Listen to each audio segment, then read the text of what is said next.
This is the early edition, a curated weekday guide to major news and developments over the past 24 hours, curated by Lizzie Jennings and read by an automated voice.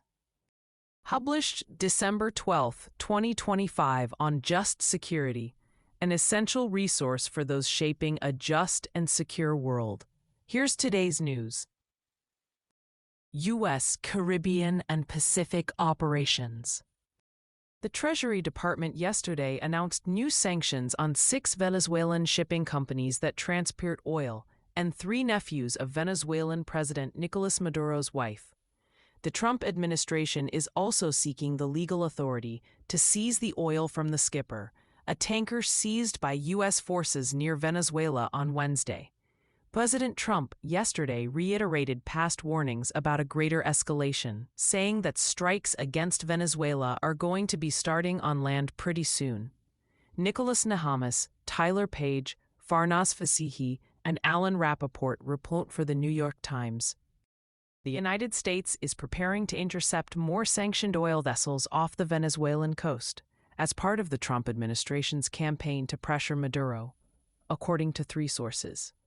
White House Press Secretary Caroline Leavitt said yesterday, "We're not going to stand by and watch sanctioned vessels sail the seas with black market oil, the proceeds of which will fuel narco-terrorism of rogue and illegitimate regimes around the world." Samantha Schmidt, Karen DeYoung, Matt Vieser, and Meg Kelly report for The Washington Post. Russia-Ukraine war, international response. Ukrainian President Volodymyr Zelensky said yesterday that the United States has suggested creating a demilitarized free economic zone in the areas of the Donbass held by Ukraine.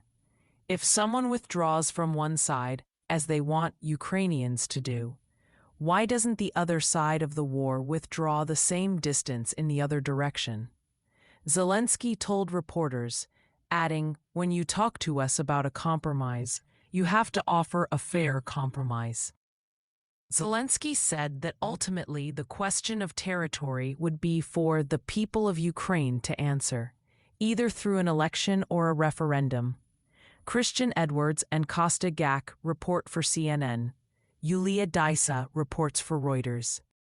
The president is extremely frustrated with both sides of this war, and he is sick of meetings just for the sake of meeting, Leavitt said yesterday when asked whether the U.S. would take part in a meeting in Paris this weekend with Ukrainian and European officials.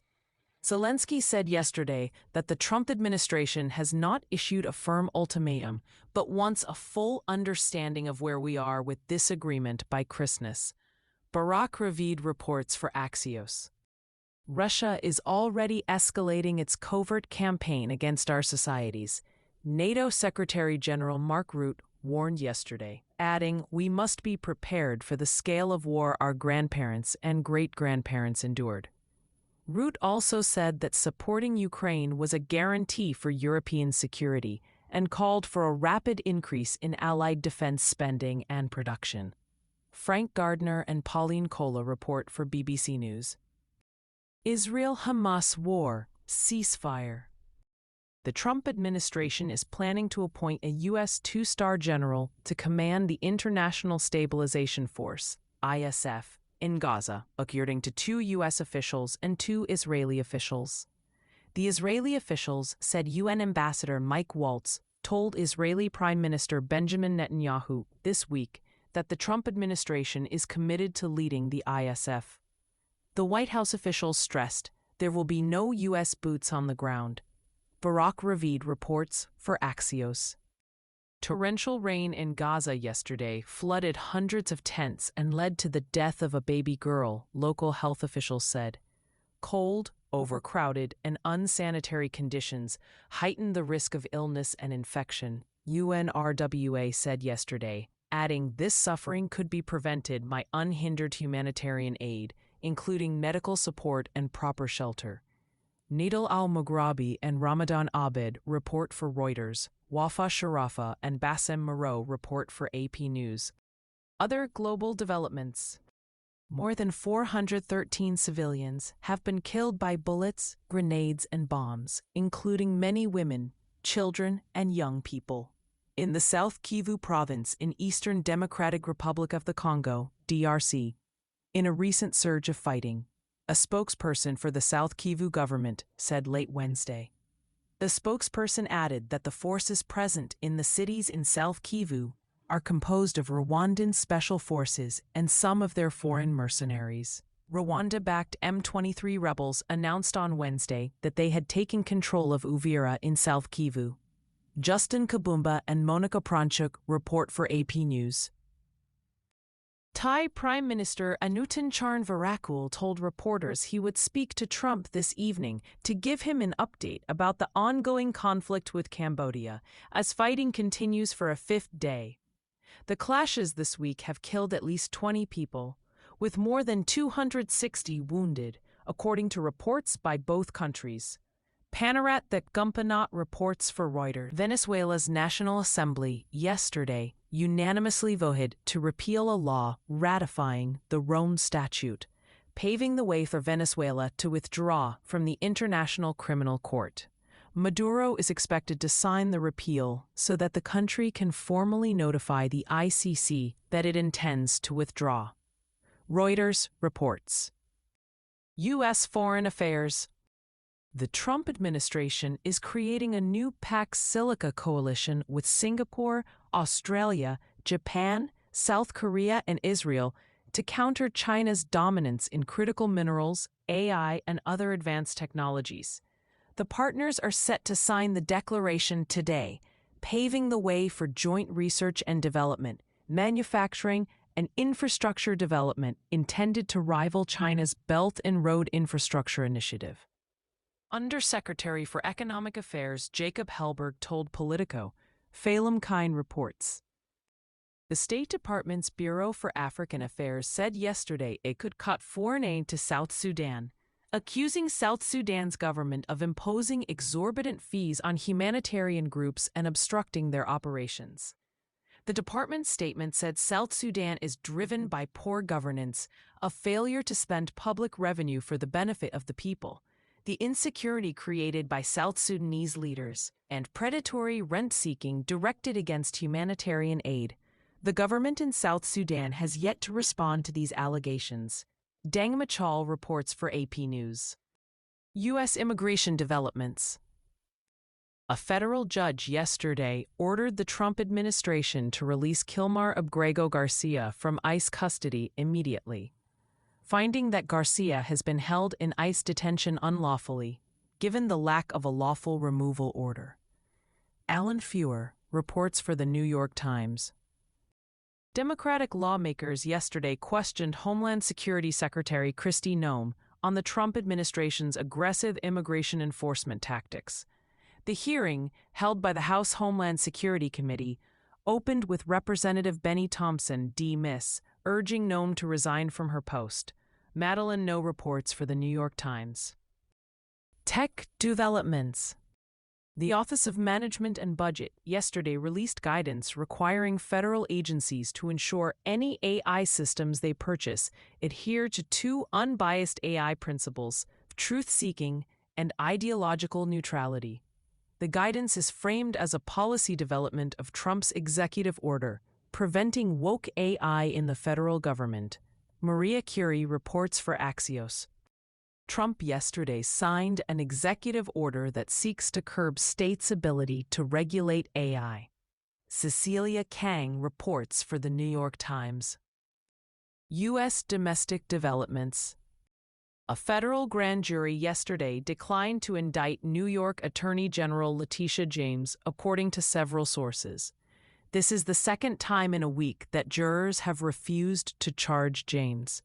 Jonah E. Bromwich, Devlin Barrett, and Glenn Thrush report for the New York Times. The U.S. Navy has submitted its report on the potential punishments for Senator Mark Kelly, Democrat, Arizona, over a recent video where he and 5 other Democratic lawmakers told U.S. troops to defy illegal orders. The report has been sent to the Pentagon's Office of General Counsel, where they are providing a legal review and input, a department official told The Hill yesterday. The report's conclusions remain unknown. Philip Timothea reports. The head of U.S. Northern Command yesterday contradicted Trump's assertion that an invasion from an enemy within justified the deployment of the National Guard to several U.S. cities. "I do not have any indications of an enemy within," General Gregory Guillot told Senate Armed Services Committee lawmakers when asked about Trump's comments. Ellen Mitchell reports for The Hill. Trump administration actions. The Pentagon did not conduct a routine classification review and damage assessment following the Defense Secretary Pete Hegseth's disclosure of sensitive military information on the private messaging app Signal earlier this year, according to multiple sources. Hegseth did not order an assessment at the time and instead focused on formally investigating suspected leakers in his own staff, the sources said. The sources added that they would have expected a damage assessment to be carried out separately from the Inspector General probe in order to establish the practical implications of the Signal disclosure and because the watchdog probe had a limited scope. Zachary Cohen and Haley Britsky report for CNN. The Housing and Urban Development Department said yesterday that it is opening an investigation into Boston's housing policies to scrutinize whether the city discriminated against white people. As you are aware, the Trump administration is dedicated to protecting the civil rights of all Americans. At your office's direction, however, city officials have set out to smuggle racial equity into every layer of operations in city government. Assistant Secretary for Fair Housing and Equal Opportunity, Craig Traynor, said in a letter to Boston Mayor Michelle Wu. Francesca Regalado reports for the New York Times. Trump administration litigation. A federal judge yesterday ruled that the Trump administration unlawfully terminated a federal emergency management agency grant program designed to protect states and communities against natural disasters before they occur. The judge sided with 20 states in finding the administration lacked authority to end the Building Resilient Infrastructure and Communities program and use money Congress approved to support it for other purposes. Nate Raymond reports for Reuters. In case you missed it, yesterday on Just Security. The Law on Targeting Shipwrecked Drug Traffickers, Expert Backgrounder by Mark Nevitt. Why a Ukraine-Russia Amnesty Would Violate Geneva Convention Obligations by Tracy Begley. History and International Law Proscribed Amnesties for Russian War Crimes by Katerina Busol. Thank you for listening to Just Security's early edition today, December 12, 2025. If you enjoy listening, Just Security's analytic articles are also available in audio form on the justsecurity.org website. To stay up to date on Just Security's analysis of law, policy, and current events, go to justsecurity.org, subscribe to Just Security on Substack, and follow us on LinkedIn, Blue Sky, Facebook, Instagram, and Threads.